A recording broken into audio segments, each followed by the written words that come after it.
I got home on a Thursday afternoon, a full day ahead of schedule.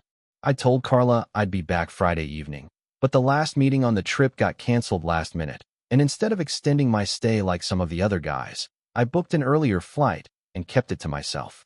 I figured I'd surprise her. Maybe take her out to that Thai place she likes. Bring home a bottle of that overpriced rose she always pretends not to want until she's had 2 glasses. You know, husband stuff. Domestic spontaneity. The cab ride home was slow, classic traffic from the airport. I sat there staring out the window, imagining her face when I walked through the door. She'd probably be in leggings and a hoodie, hair pulled up, maybe humming something in the kitchen. She'd see me, break into that soft, surprised smile, and I'd say something cheesy like, "Miss me?" We'd hug, maybe laugh. Normal. That fantasy got me all the way to the front door. But the second I opened it, reality kicked me in the chest. It was quiet. Still. No music playing, no clatter of dishes or soft murmur of a show running in the background. The lights were off except for the hallway lamp, the one she always left on for the dog when we were both out, except the dog was with my parents this week. And then I smelled it. Not something strong, just a trace. Faint, but unmistakably not mine. Cologne. A scent I didn't recognize. Not the musky kind I wear, but something sharper, cleaner, almost citrusy. The kind of scent that lingers when someone's been in a room longer than they should have. I stood there for a long moment, not moving, just breathing it in, just registering. My luggage handle still clutched in my hand. My coat still on. I didn't call her name. Didn't want to shatter the silence, just yet. There was a weird pressure in the air, like the walls themselves were waiting to see what I'd do. I walked slowly through the house. Kitchen was spotless. Sink empty, wine rack untouched. Living room was in its usual tidy chaos. Throw blanket on the couch, a mug on the coffee table, a half-finished book on the armrest. Normal. I climbed the stairs and made my way to the bedroom. Bedmate. Pillows fluffed. It even smelled faintly of lavender and detergent. Too perfect. I almost turned to leave, telling myself I was being ridiculous, that the cologne had to be something else, a new detergent maybe, or something she sprayed on her coat. But then my eyes landed on the nightstand. And there it was. A leather bracelet. Thick. Worn. Dark brown with a small metal clasp. Braided in that rugged way that screams, masculine but artsy. The kind of thing a guy wears to look casual without trying too hard. I'd never seen it before. I don't wear bracelets. Carla never mentioned buying one. It wasn't a gift. It wasn't mine. I didn't touch it at first. Just stared. The part of my brain that still wanted to believe everything was okay started grasping for explanations. Maybe it was her brother's. Maybe a friend left it. Maybe it was from a while ago and I'd just never noticed. But no, it looked fresh. Not dusty. Not tucked away. Not forgotten. It had been placed there, deliberately, casually, like someone took it off and figured they'd grab it on the way out. I finally picked it up. It felt warm. Not like it had just been worn, but not like it had been sitting there untouched for long either. My mind was spiraling, but I didn't want to jump to conclusions. I sat on the edge of the bed, holding the bracelet, just staring at the wall. I kept telling myself not to overreact, not to turn into that guy. But the feeling in my gut, that sinking, slow-motion dread, didn't care about logic. I must have sat there for 20 minutes, not moving, not blinking, just waiting. And then I heard the garage door. Carla was home. I didn't move from the bed. I just stayed where I was, holding the bracelet, still in my coat. She walked through the front door calling out, "Hey, babe." Her voice was cheerful, like it always was when she got home before me and had time to decompress. Then she rounded the corner into the bedroom and saw me sitting there. She froze for half a second. Just half. "Oh," she said. "You're back early." I didn't say anything, just held up the bracelet. Her eyes landed on it, and to her credit, she didn't flinch. She didn't stammer or backpedal. Her voice didn't shake. "Oh," she said, stepping into the room like nothing was strange. "That's Ryan's. He came by to talk through a pitch. He must have left it." I just kept staring at her. I told him he could wait here while I ran to grab something from the store. He was only here a few minutes. Her tone was casual, even, not defensive, practiced. I wanted to believe her. God, I wanted that to be true. That some guy from work had just stopped by, sat on the bed, taken off a bracelet for no reason, and left without telling her. But everything about her voice, her posture, it was too smooth. Too prepared. Like she'd rehearsed the line. like she'd known there was a chance I'd come home and find it. She walked over and took the bracelet from my hand gently. "I'll return it to him tomorrow." I nodded. Still didn't say a word. Something inside me, a gear, a lock, a hinge, just clicked. Or cracked. I don't know. It didn't feel like fury or heartbreak. It felt like silence. Like the quiet realization that the world you thought you were living in wasn't quite real. She didn't ask why I hadn't told her I was coming home early. She didn't seem flustered or nervous. She didn't ask me how my trip was. She left to change out of her work clothes, humming lightly under her breath. And I sat there, alone, the indent her bracelet left on my palm slowly fading. It wasn't about proof. Not really. I didn't have footage or texts or some smoking G***in. But deep down, in the place you don't speak from, I already knew. Something had shifted between us long before that bracelet appeared. I just hadn't let myself see it. Until now. After the bracelet, nothing was the same. I didn't say anything to Carla that night, or the next. We went through the motions. Dinner, dishes, the occasional comment about work. I kissed her on the cheek before bed. She curled up next to me like she always did. But something had changed. In me, mostly. It wasn't outrage. It wasn't even heartbreak, not yet.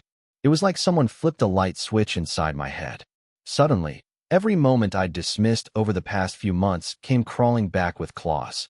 There had been signs. I just hadn't wanted to connect them. Like how she'd started working late more often, not just during crunch times, but on random Tuesday nights. She used to call me when she left the office. She used to text. Lately, she'd just show up late, sometimes without a real explanation, blaming traffic or last-minute meetings. Or how her phone had started living face down on the table. Always on silent. Always within reach, like it was some kind of extension of her arm. The Carla I knew didn't used to care if I saw her screen. Now, she guarded it like it was classified. There was that time I picked up her phone to silence an alarm while she was in the shower. A text had popped up, just a name I didn't recognize, and a vague, looking forward to it. I didn't ask her about it. I didn't want to be that guy. Paranoid. Insecure. Suspicious. But that message lived in my brain ever since. And now? It felt like foreshadowing I'd ignored. Then there was the shift in her style. Carla had always been effortlessly beautiful, but suddenly it felt curated. Every outfit tighter, more polished. Nails always done. Hair straightened more often than usual. New perfume. One I didn't recognize, floral and expensive. She said it was a free sample from work. She wore it on weekends. Even her gym habits changed. She used to hate working out. I used to have to bribe her with smoothies just to get her to join me on a walk. But now she was hitting the gym on Saturdays. Long sessions. Hours, sometimes. She'd come back flushed and tired, claiming she'd been on the treadmill or in yoga. No gym bag. No water bottle. No real explanation. Just sweat. No proof. I remember one night in particular. She came home late, claiming she'd grabbed dinner with her coworkers after a long week. When I asked who, she gave me a list of names. 2 women, 1 guy. She always mentioned the same names. It was like she had a script. I'd nodded, said something polite, but the way her eyes flicked away when she said it. I noticed that. I tucked it away. And I kept doing that. Burying things. Tucking them away like old receipts in a drawer you pretend you'll clean out, but never do. Until now. Now, they were spilling out. I remember the weekend she canceled our anniversary trip. Said she couldn't get time off because of some huge launch at work. I was disappointed, but I didn't question it. I even brought her breakfast in bed the morning we were supposed to be leaving. She barely touched it. Said she wasn't feeling well. But later that day, I noticed the trash bin in our bathroom had a receipt for a wax appointment. The date was the day before. The irony didn't hit me then. It does now. I used to think the distance between us was just part of growing older together. That things cooled, that routine crept in. But now, looking back, it was so much more deliberate than that. She wasn't just distracted. She was detaching. I thought we were in a rut. She was already in the exit lane. That Monday after the bracelet, I watched her leave for work. Same blazer, same rushed kiss, same distracted smile. I waited until I heard the garage door close, then stood at the window and watched her drive off. And I realized I didn't even know who she was anymore. Or maybe I did, and I just hadn't wanted to admit it. She didn't look back once. That night, I asked casually how her day was. She talked about a meeting that went long, how her coworker Ryan had gotten chewed out by their boss, how she felt bad for him. She said his name twice. Ryan. like she was daring me to bring it up. I didn't, because if I did, I knew I'd sound accusatory. And I wasn't ready to confront her, not until I had more than a bracelet and a gut feeling. But I started paying attention. Every detail felt heavier now. Every time she stepped into the shower and brought her phone with her. Every time she said, "I'm exhausted," instead of kissing me goodnight. Every time she laughed a little too brightly at a text she refused to explain. I took mental snaps *TS, dated them, labeled them, and still, I hadn't done anything. I think part of me was waiting for her to confess. Some desperate hope that she'd break down and tell me the truth. Maybe even cry and say she didn't know how she let it happen. That there was still something left to salvage. That I wasn't crazy. But Carla never flinched. She smiled, hugged, said all the right things. It was the wrongness beneath them that made it worse. There's a kind of pain that comes from doubt, but there's another kind, a deeper kind, that comes from confirmation. From finally admitting that what you feared all along is real. And I felt that confirmation settling in, day by day, like sediment at the bottom of a glass. No chaos, no explosion. Just wait. Just truth. The bracelet was the catalyst, but the memories were the evidence. Little by little, my brain had been collecting clues, and now, they formed a picture I couldn't unsee.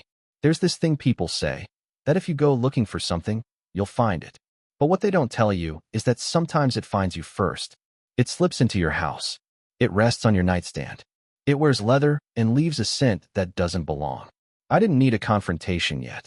What I needed was proof. What I needed was to see it for myself. Because knowing was one thing. But seeing? Seeing would leave no room for her stories.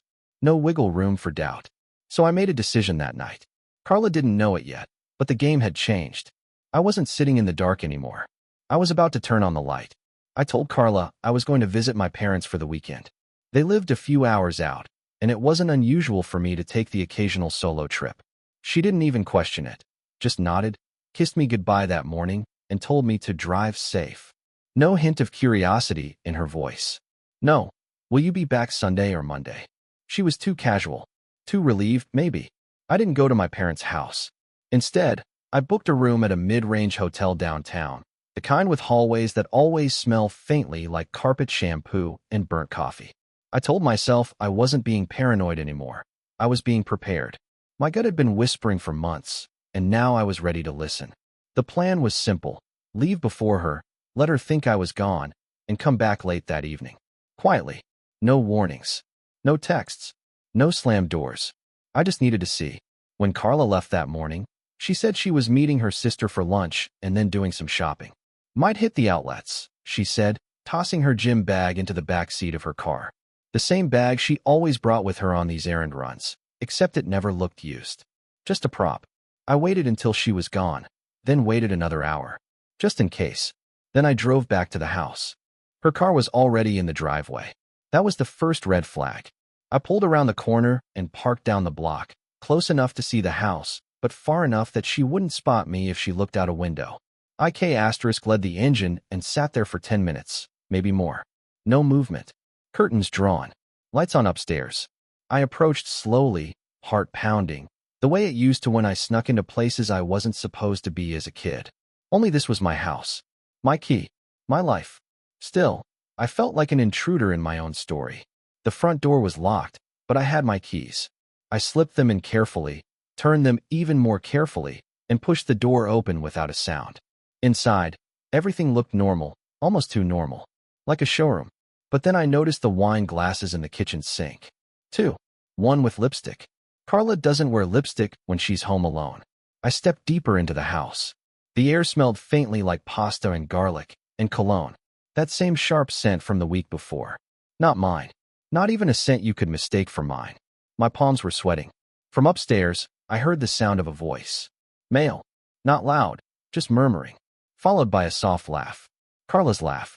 I didn't rush. I moved carefully, step by step, avoiding the creaky spots on the stairs like I'd done 1,000 times before, though never with a stomach this tight or hands this shaky. The bedroom door was slightly ajar. The lights were dim. Not romantic, just warm, like they'd settled in. I could hear the faint hum of a movie playing from the mounted TV on the far wall. And then I saw them. Carla was lying on top of the comforter, legs tucked underneath her, hair loose. She was wearing one of her oversized tees, the one she usually wore to bed. Beside her was a man, shirtless, his back to me, but I saw his wrist clearly. The bracelet, that leather braid, unmistakable. Her hand rested gently on his. They weren't doing anything overt. No kissing, no groping, just existing together, like they had done it a dozen times before, like they belonged there. I didn't breathe, didn't move, just watched. And that's what hit me hardest, how ordinary it looked. Not the scandal, not the drama, just two people, curled up like they'd done it every Saturday for months, laughing at some quiet joke in a scene I wasn't supposed to see. I backed away, slowly, carefully, quiet as I could. By the time I reached the bottom of the stairs, I was shaking. Not from rage, not even from sadness, from certainty. There was no fight left, no questions, no confronting her in some explosive scene, no cameras or phone recordings. I didn't want to hear her excuses. I didn't want to give her a chance to spin it. The facts were sitting upstairs, with his shirt off and her fingers on his wrist. I stepped outside and closed the door behind me. It was still warm out. One of those early spring nights where the breeze feels like a promise. I stood on the porch for a long time. Didn't cry, didn't scream, just stood there, listening to nothing. Then I got in my car and drove. Didn't know where I was going. Ended up at a gas station off the interstate. Bought a bottle of water and some crackers I didn't want. Sat in the parking lot, chewing slowly like it would help me digest what I'd just seen. I thought about calling someone, my brother, a friend, anyone. But what would I even say? Hey, you'll never guess what I caught my wife doing tonight. No, this wasn't a moment I wanted to dilute with conversation. It wasn't about anyone else. This was about me, and the last piece of a puzzle I'd been trying not to solve for months. The bracelet had been the whisper. Tonight was the scream. I eventually checked into a cheap motel an hour outside the city. Didn't bother with luggage. Just took off my shoes, lay on the bed, and stared at the ceiling. I wasn't angry. I wasn't hurt, not in the way I expected. What I felt was more complicated, like someone had finally turned on the subtitles during a foreign film I'd been pretending to understand. Like all the confusion had drained out and left something worse, clarity. She'd made her choice a long time ago. I was just late catching up. The hardest part wasn't that she had lied. It was how easy it had become for her. How normal. How comfortable she looked with him. Like I was the outsider now. And maybe I was. I stayed up most of the night just lying there, retracing everything. When did she check out? Was it last fall, when she canceled our weekend trip? Was it when she met him at work? Was it earlier than that? It didn't matter anymore. All I knew was this. I couldn't stay in the dark. Not another day. When the sun came up, I made a decision. I would go back, but not to talk. Not to argue. Not to give her a chance to lie again. I would go back to plan the rest of my exit. She wouldn't even see it coming. I didn't go back home until late the next day. I waited until I was sure Carla would be out, probably with him. Wherever it was they went when they weren't playing house in mine. I parked a few streets down and walked the rest of the way, avoiding neighbors, avoiding familiarity. I didn't feel like having small talk with someone watering their lawn while I packed up my dignity. Inside, the house looked the same, but it felt hollow. I didn't touch anything at first. Just stood in the doorway and looked around like I was visiting someone else's life. The framed photos on the console table. The coffee mug on the counter. The stack of mail we never opened. Everything normal. Everything wrong. I sat at the kitchen table for a long time. That was our table. We picked it out together. I remember how excited she was when it arrived. She took pictures of it like it was a newborn. And now it just felt like furniture. The night before had burned through the last of my denial. I didn't need confrontation. I didn't need closure, either. What I needed was separation. I started with the legal stuff. I opened my laptop and searched for divorce attorneys. I didn't want revenge, but I wanted precision. I wanted someone who knew how to draw the line quickly and cleanly. I found a firm a few miles away, booked a consultation, and started putting together what I had: dates, details, the bracelet, the night before. No photos, no recordings, just my word. But after what I saw, it felt like enough. I wasn't angry when I filled out the intake forms. I wasn't shaking or bitter. I just felt focused. Like when you've been sick for a while, and you finally accept that it's time to see a doctor. You don't argue with the diagnosis. You just want a plan. Carla didn't notice anything at first. That week, she acted like everything was normal. She smiled. She made dinner. She even suggested we watch a movie on Friday night, like we were still us. I played along, not out of forgiveness, but out of strategy. I needed time to prepare my exit without tipping her off. I was civil, cordial, careful. It made her relax. She probably thought things were smoothing over, that I was letting it go, that she'd dodged the bullet. She had no idea the bullet was still coming. That weekend, her parents hosted a family lunch, something they did every few months. I never loved going, but I always made the effort. It was important to her. They were loud, opinionated people, the kind who talked over each other and laughed through every meal. Carla came from that kind of noise. I came from quiet. Still, I went. One last time. We drove separately. I told her I had errands beforehand. She didn't press, just gave me a quick smile and said, "See you there." When I pulled into her parents' driveway, there were already too many cars. The house was lit up, the smell of grilled meat in the air, and someone's playlist echoing from the backyard.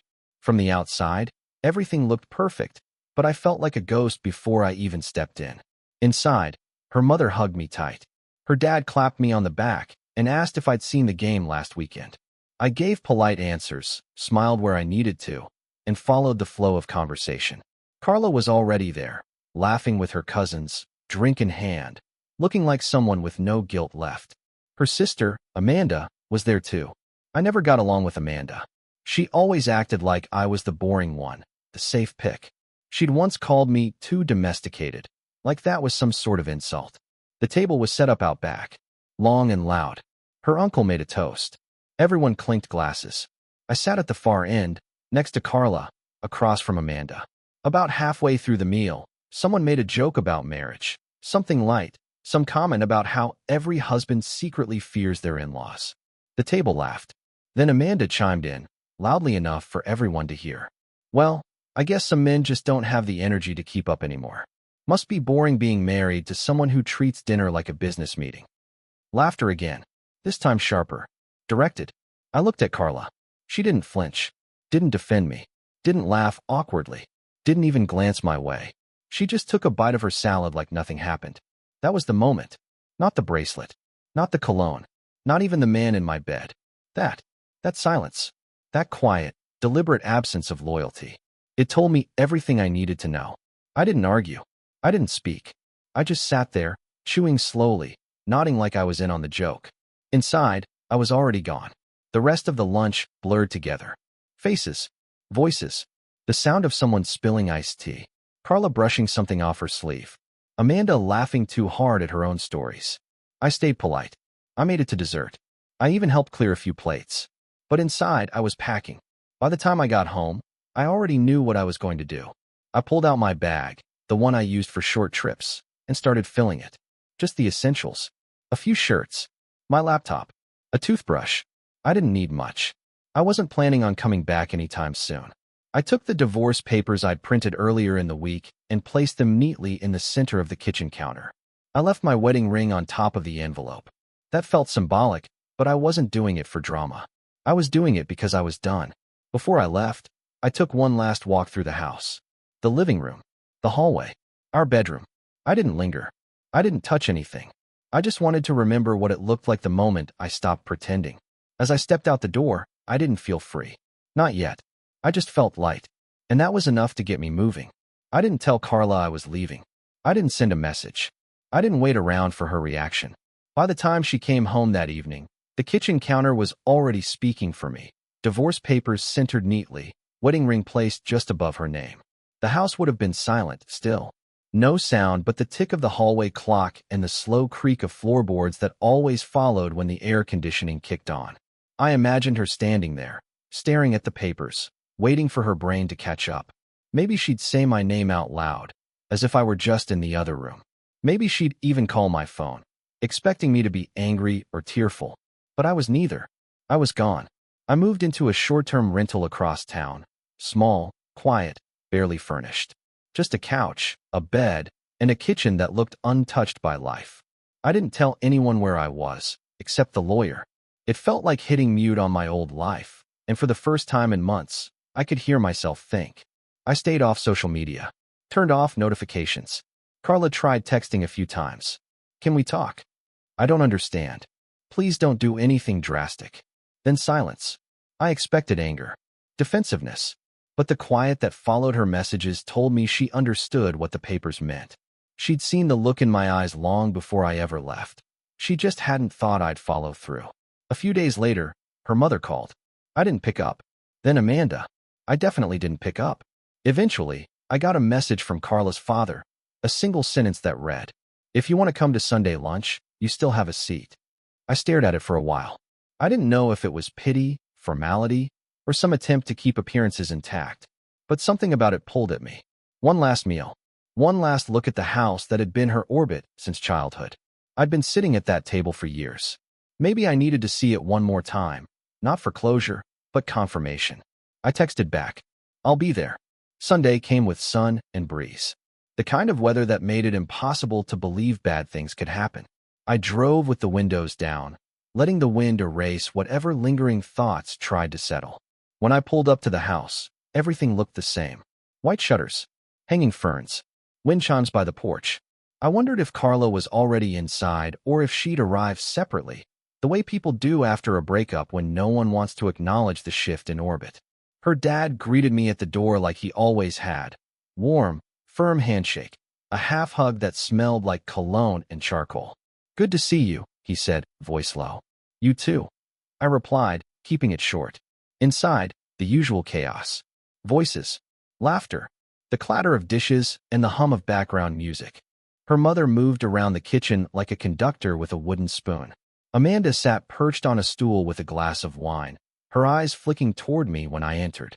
No smile, just that tight, evaluative look she always gave me, like I was a product with a return policy. "Didn't expect to see you," she said. "Didn't expect to come," I answered. Carla appeared about 10 minutes later. No dramatic entrance, just a quiet step through the side door, sunglasses in her hand, hair down, makeup light. She looked rested, composed. She glanced at me for half a second, just enough to register my presence, then moved to hug her mother. Not a single word between us. We all sat at the table eventually, crammed shoulder to shoulder. I ended up at the far end, across from Carla, with Amanda diagonally across from me. Close enough to glare, not close enough to speak. At first, the conversation stayed safe. Work gossip, a new coffee shop someone found, a neighbor who bought a ridiculous outdoor pizza oven. I nodded when appropriate, made eye contact when expected, but I wasn't really there. I was watching Carla, watching the way she smiled at jokes, passed dishes, sipped water, as if nothing in her life had shifted, as if we hadn't just set fire to our marriage and walked away with dry clothes. I noticed her hand. No ring. I didn't expect her to wear it, but seeing her bare finger made something settle in me, like the last box being checked. And then, as it always happened in that house, the conversation turned toward marriage. Her uncle started it, teasing his wife about how she still hadn't learned to cook after 20 years. Someone joked that marriage was mostly about pretending you didn't hear each other. Laughter followed. Then Amanda, never one to miss an opportunity, turned to me with a grin that barely disguised her disdain. "So," she said, raising her glass, "Mark, do we get to call you a free agent now? Or is this just another one of your quiet little crises?" The table went quiet for a beat, long enough for the words to land. I smiled politely, like someone told a joke they didn't quite get. Before I could respond, Carla let out a small laugh. Not big, just enough. She didn't say anything, didn't correct her, didn't push back, didn't say, "That's not fair," or "Let's not do this here." She just laughed, softly, and kept eating. That was it. That was the moment. Not the cheating, not the silence after, not even the moment I saw her with him. That small, effortless betrayal, that cowardice. She could have stood up for me, just once, not even as a husband, just as a person, a man who spent a decade loving her, building a life beside her. But instead, she let me get laughed at like I was a bad punchline at the end of a dinner joke. I felt the burn in my throat, not from anger, not from wine, from humiliation, from being erased in real time by someone who once called me her home. I finished the rest of the meal in silence. Didn't respond to Amanda. Didn't look at Carla. Didn't touch dessert. When it was time to go, I stood, pushed in my chair, and thanked her parents for the meal. Her mother hugged me tightly, whispering, "You'll always be family." I didn't respond. I walked to the car alone. Back at the house. Our house. I didn't stay long. I entered only to leave something behind. On the kitchen counter, in the exact same place I had left the divorce papers, I placed a single manila envelope. Inside was everything she would need: signatures, account separation, the last pieces of admin. On top of it, I left a note. Not a letter, not a paragraph, just one sentence. I hope you find what you thought I wasn't. Then I picked up my bag and left for good.